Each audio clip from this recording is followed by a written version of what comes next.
Hello again, YouTube. I'm back with another review of another Fighting Fantasy game book. This time, game book number 43, The Keep of the Lich-Lord. To cut to the chase, this is a book where the baddie, right here, the evil Lord Mortis, has taken over Bloodrise Keep, which is a key point in a battle that is going on between the Reavers, pirates, and the Varadian Alliance. As far as where this book takes place is concerned, it's actually east of the continent of Kul on Arrowhead Islands. Your character is signed on to a kind of famous, I guess Marine Corps would be a good term of saying, Marine Corps, the White Tiger Regiment. It's kind of to the point where you've served them and you're ready to leave, but then you get an extra call, so to speak, back then to call to duty, I guess would be a better way of saying it, and you basically meet with the higher-ups. Now, the higher-ups are part of the Varadian Alliance, which consists of the Council of Three. Now, the Council of Three, there's the Triumvirs, I believe it's pronounced. I hope I'm pronouncing their name right.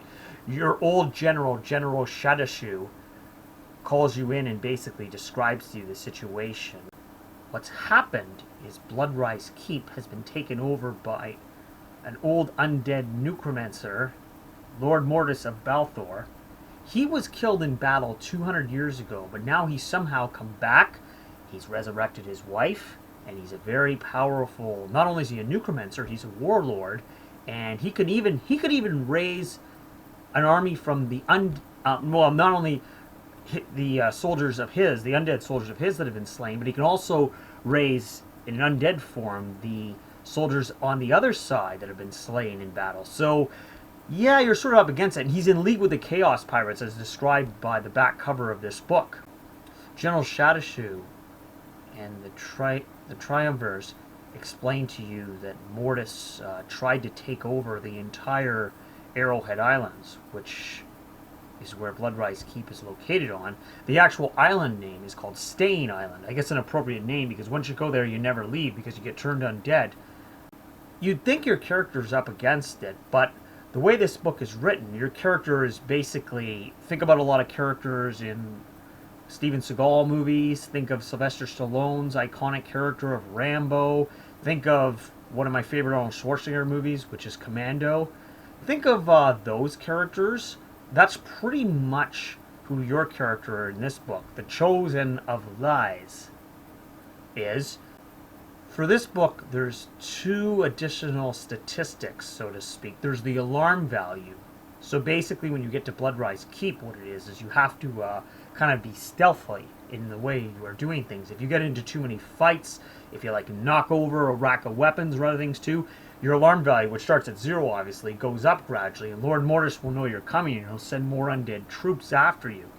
There is also a more crucial statistic called your resolve, and what happens with that is you're often confronted in situations, when you face the undead, of testing your resolve. That basically, because you become paralyzed with fear, it just sees whether or not you can keep your poise. Now, if you're successful in testing your resolve, you don't have to deduct any points from it. It's not like testing your luck where if you're lucky, you still have to deduct 1 point from your luck. No, you can actually keep it at the score it is. I believe if you're successful, your score actually goes up, and I think it can go above its initial value. Your equipment is basically the same as many of the previous adventures. You get your sword, you have your leather armor, you have your backpack, you have 10 provisions. You also get one additional piece of equipment, the Ring of Communing. It basically allows you to communicate with General Shadashu telepathically. Now, you only have 3 charges, which I guess, so obviously try to use them wisely. The funny thing is, though, you're going to find you end up using it one more time than you thought you could have, even if you used up all 3 charges. I'll get to more of that later. Curiously enough, your adventure sheet, which you would think would have room for the resolve or alarm value, has none. I mean, I don't get it. The adventure sheet right here, okay, it's got room for the standard ones. Like, it has room for the skill, the stamina, and the luck, the treasure, the provisions, the equipment list, and even notes, but nothing, no gold, no alarm value, no resolve. So adventure sheet, you're sort of going to have to make your own, I guess, in this situation. You do sort of have a goddess goddess of luck, that is, on your side. Your character is the chosen of lies. And early after arriving to Staying Island, if you do the smart move, you'll end up going to an old temple and you'll find a valuable artifact there. This artifact is very helpful later on because a previous hero of it's described later on in the book, the goddess of luck who intervened on a previous hero's behalf because a previous hero had slain Lord Mortis in battle, and it mentions the Finger of Lies, which is an historic landmark that's on Staying Islands. So if you pick up a valuable artifact and take it to what's called Whistlestone Tor, you'll end up, well, you'll have to kind of pass a test first. I guess it's kind of like the scene in Return of the Jedi where Luke says to Bib Fortuna, right? You've served your master well and you will be rewarded. You are greatly rewarded. But of course, unlike, it's funny, I think the previous adventure, I mean, it's not stated for sure, I think the previous adventure didn't have to pass the test you did. And I guess in a way, that's what makes your character more powerful than a previous adventurer. Although the previous adventurer slayed Mortis, so obviously he was pretty amazing. I would be remiss not to mention that when you arrive on Staying Island, there's a little bit of a shout out towards a previous Fighting Fantasy game book called Sword of the Samurai, because when you get there, there's a small town called Siltport, and there's an inn there called Sword of the Samurai.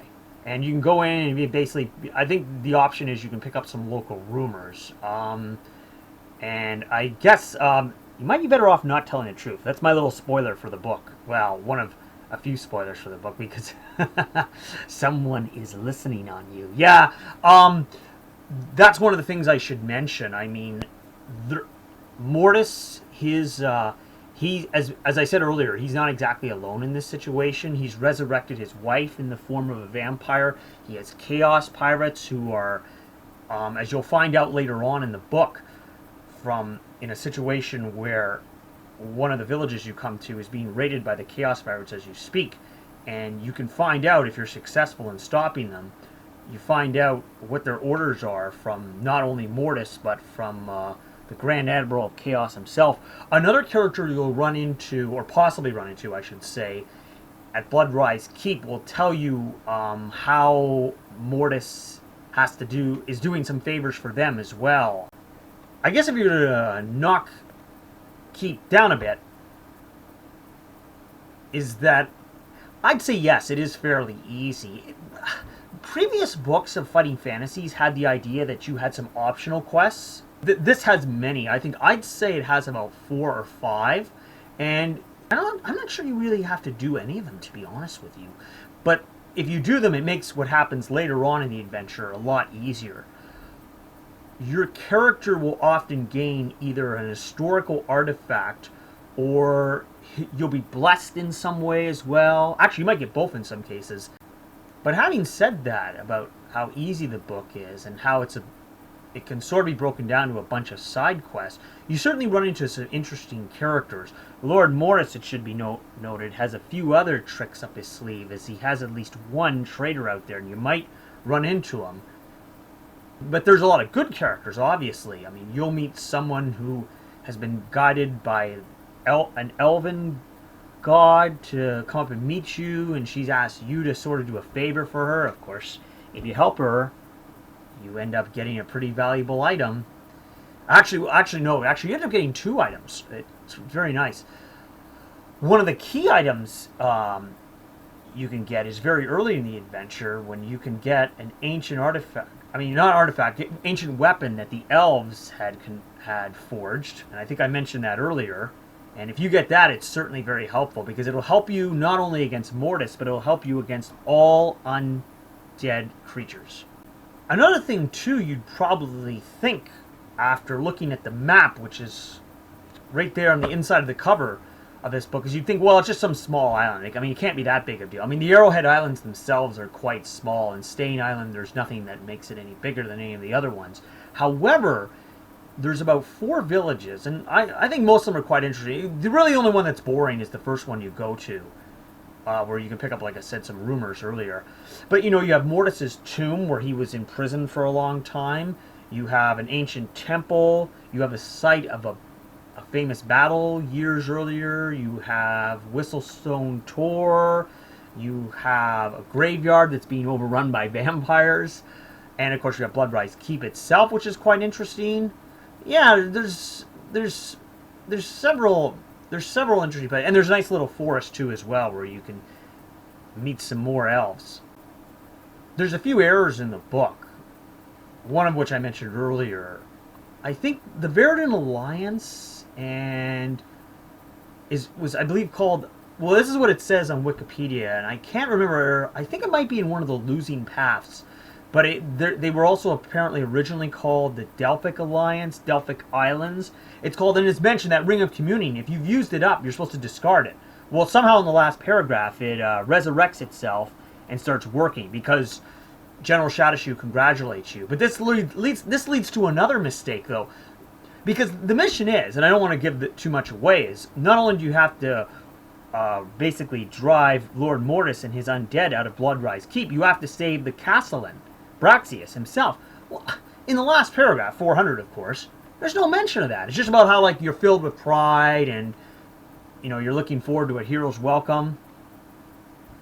That's it, though. There's no mention of any of those people you've rescued, because there's two very important people. Well, there's one, and there's another you might meet by chance, but still, it certainly, they should have both been mentioned, I think, at that last paragraph. I mean, that's what the adventure is all about, isn't it? The next book, too, Legend of the Shadow Warriors, book 44, is similar to this, incidentally.